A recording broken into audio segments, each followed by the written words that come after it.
Welcome to today's Explainer. Okay, so today we're looking at a really fascinating experiment that literally completely transformed someone's spending habits. And the absolute wildest part, they didn't do it by making a single dime more than they usually do, right? We constantly hear that the big secret to better finances is just generating more income. But this explainer proves that the real secret might actually just be hiding in plain sight, literally right on your phone screen. They didn't get a raise, they didn't suddenly inherit a fortune, no lottery winnings. Their baseline income stayed exactly the same. And there was no new side hustle either. They didn't start driving for a rideshare app on the weekends, and they certainly didn't become a day trader playing the crypto markets. Absolutely none of that. They literally just deleted every single shopping app from their phone. That's the whole shebang, just going completely cold turkey for 30 days. And as our source material reveals, by the end of that month, something happened that they honestly were not expecting. It wasn't just their bank account that changed. The entire way they thought about spending changed too. So this forces us to ask a really interesting question. Why do we actually open Amazon? I mean, think about your own habits for a second. The person in our case study realized that pretty much every time they felt bored, they'd just open a shopping app. It wasn't driven by a specific purpose. It was just this invisible habit running quietly in the background of their day. You see, there is a massive psychological difference between opening an app because you genuinely need something versus opening it simply because it's there, just because that colorful little icon is staring right at you on your home screen. Sometimes this person would buy something, sometimes they wouldn't. But the proximity, the sheer convenience of the app, meant the habit was constantly active. Okay, let's dive into this 30-day experiment.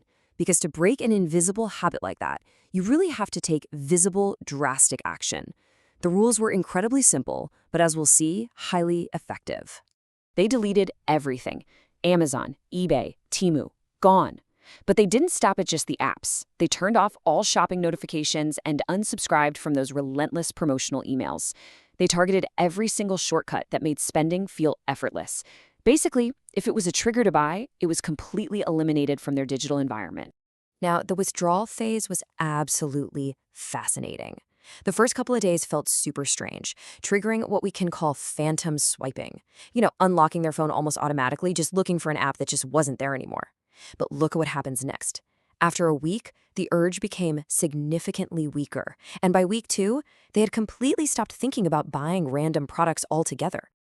And that initial period of phantom swiping led to a massive, honestly kind of uncomfortable revelation.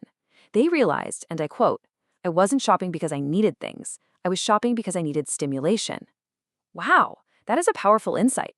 The phone was essentially just a pacifier for boredom, and the shopping apps were just the most convenient tool for a really quick dopamine hit.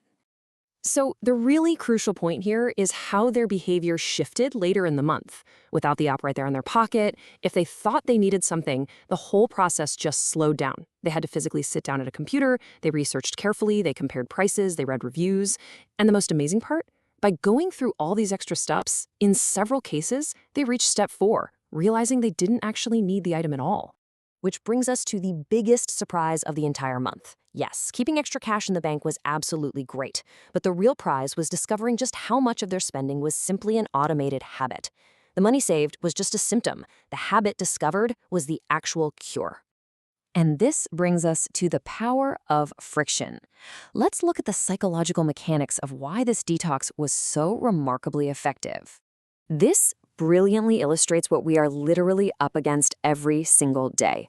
One-click checkout, saved credit cards, instant payments, push notifications, hyper-personalized recommendations. Companies spend literal billions of dollars trying to remove friction from buying. Every single mechanism here is engineered by some of the smartest people in the world to make your spending as easy and thoughtless as humanly possible. So what exactly is friction?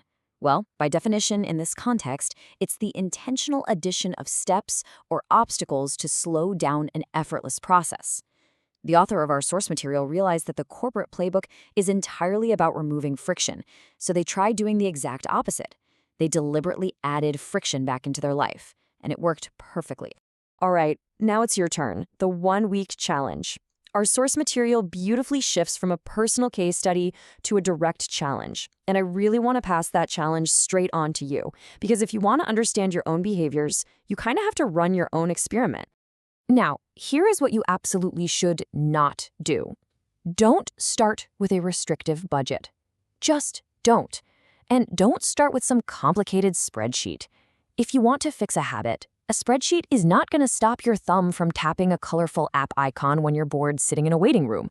You have to start by adding friction. So here is the super simple 3-step challenge. First, just skip the budget for now. Second, delete your shopping apps, just for one single week. You don't have to commit to the whole 30 days right now. Just give it 7 days. And third, simply observe your invisible habits. Notice exactly how many times you unlock your phone looking for that quick dopamine hit. So what will you learn about yourself?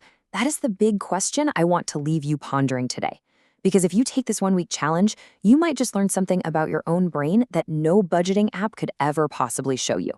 If you enjoyed diving into this experiment with me, make sure you join us next time. Because next week, we're going to explore another incredible explainer covering a completely different experiment about the invisible habits that quietly control our money, and the results of that one honestly surprised me. See you then.